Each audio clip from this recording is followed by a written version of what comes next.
Hello everyone, welcome to the physics point.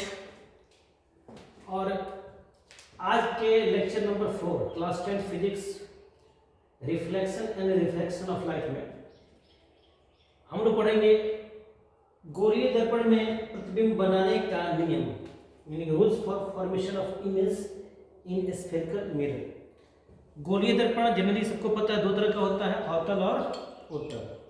यह है अवतल। अवतल में अंदर का तल धसा हुआ है और स्लिवरिंग बाहर से होती है।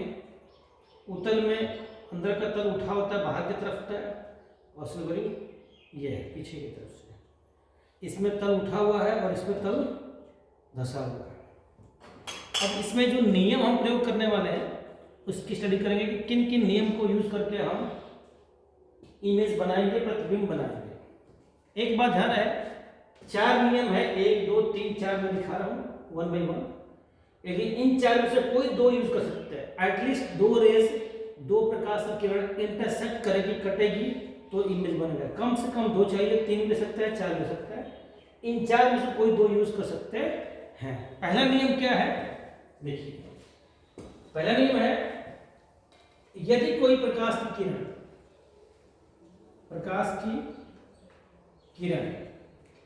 मुख्य अक्ष के समांतर आपतित होती है। यह है आपका पीसी, क्या है, मुख्य अक्ष है। पीसी मुख्य अक्ष है इसमें और इसके समांतर आपतित होती है तो परावर्तन के बाद फोकस से गुजरती है किस दर्पण में जी, अवतल दर्पण में, या फोकस से गुजरती हुई मालूम होती है। देखिए इसका फोकस क्या होता है, वर्चुअल होता है और इसका वर्चुअल मतलब काल्पनिक, और इसका फोकस रियल होता है। पहला नियम क्या है, यदि कोई प्रकाश की किरण मुख्य अक्ष के समांतर किसी दर्पण पे, गोलीय दर्पण पे आपतित होती है तो या तो वो फोकस से गुजरती है अवतल दर्पण के लिए, या फोकस से गुजरती हुई या फोकस से डाइवर्ट होती हुई, फैलती हुई, जाती हुई मालूम होती है। ये पहला नियम है। दूसरा नियम, यदि कोई प्रकाश की किरण दर्पण के मुख्य फोकस से होती हुई दर्पण पे आपतित होती है, कि मुख्य फोकस पे आपतित होती है, मुख्य फोकस पे आपतित होती है तो परावर्तन के बाद मुख्य अक्ष के समांतर हो जाती है, मुख्य अक्ष के समांतर हो जाती है। देखिए फोकस है, अवतल दर्पण में क्या हो गया, मुख्य अक्ष के समांतर। उत्तल दर्पण में भी क्या हुआ, मुख्य अक्ष के समांतर। रूल क्या हुआ, यदि कोई प्रकाश की किरण फोकस से होते हुए अवतल दर्पण या उत्तल दर्पण पर आपतित होती है तो परावर्तन के बाद मुख्य अक्ष के समांतर हो जाती है। 2 हो गए। तीसरा कि यदि कोई प्रकाश की किरण सी क्या कहते हैं, सी कहते हैं सेंटर ऑफ कर्वेचर। सी से होते हुए यानी कि वक्रता केंद्र से होते हुए, वक्रता केंद्र से होते हुए किसी दर्पण पे, गोलीय दर्पण पे आपतित होती है तो परावर्तन के बाद वह पुनः उसी दिशा में, उसी पाथ को फॉलो करते हुए अग्रसर होती है, लौट जाती है। याद देखिए सी के ऊपर इंसिडेंट करना है।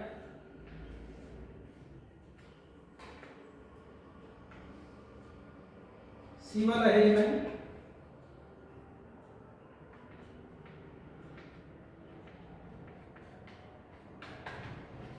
सी के ऊपर आपतित होती है तो परावर्तन के बाद पुनः उसी दिशा में लौट जाती है। क्यों ऐसा हुआ, ऐसा इसलिए हुआ कि ये जो रेखा है, ये जो सरकमफ्रेंस यानी जो वृत्ताकार परिधि है, इससे और सेंटर से जो मिलने वाला पॉइंट लाइट है ये अभिलंब की तरह काम करता है, नॉर्मल की तरह काम करता है। नॉर्मल पे एंगल ऑफ इंसिडेंस क्या होता है? 0, इसलिए रिफ्लेक्शन भी, एंगल ऑफ रिफ्लेक्शन भी क्या होगा? 0 होता है। तीसरा नियम है कि यदि कोई प्रकाश की किरण गोलीय दर्पण से सी यानी वक्रता केंद्र से होते हुए गुजरते हुए दर्पण पे आपतित होती है तो परावर्तन के बाद पुनः उसी दिशा में लौट जाती है, चाहे उत्तल हो या चाहे अवतल हो। तीसरा है यदि कोई प्रकाश की किरण गोलीय दर्पण पर ध्रुव पर, गोलीय दर्पण के ध्रुव पर कुछ एंगल बनाते हुए आपतित होती है। ये एंगल क्या है आपका? ध्रुव पर आपतित हुई है, तो सेम एंगल